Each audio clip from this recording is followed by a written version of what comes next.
Only on Fox. Call it email etiquette. It's how millions communicate, but there is a very big problem. You have to go through your emails a couple times and then erase some of these things that you say. Why? Why? I'll tell you, because more and more people are finding out that what they say can come back and hurt them big time. Conversational emails among friends are one thing, but more people are learning to watch what they say online, where manners don't apparently exist, and the consequences can sting. Here's Eyewitness News reporter Mark Zinni with a story you will see only on Fox. It's hard to pinpoint exactly how many surgical fires break out, but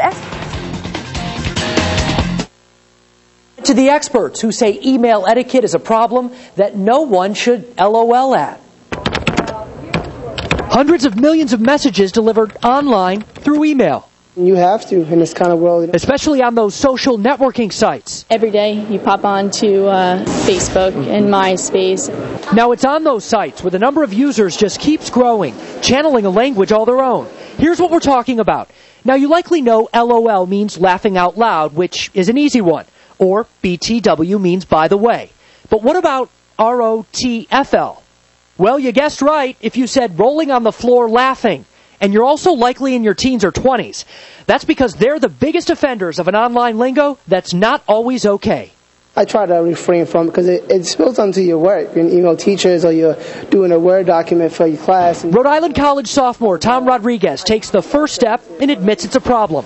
Here in a campus computer lab, students are in and out all day, touching base with friends.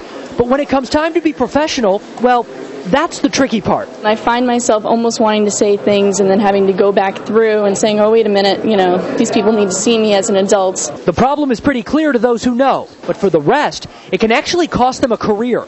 That, according to Connie Parks from the State Department of Labor and Training, who we went to get answers. It comes down to good writing skills, too. We've gotten away from that, because people don't pay attention to business correspondence anymore.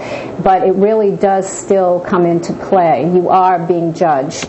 As email becomes the first impression, it's what's leaving a lasting impression. Mostly you want to stick to the traditional format until you get to know the company, and then, it might loosen up a little bit. A life lesson that doesn't have to be learned the hard way. But keep in mind, once you press send, there's no going back. Now, there are all kinds of etiquette or netiquette tips available for you before you go ahead and press send. So for a look at the do's and don'ts that could wind up costing you a job, just go to foxprovidence.com. Mark Zinni, Eyewitness News.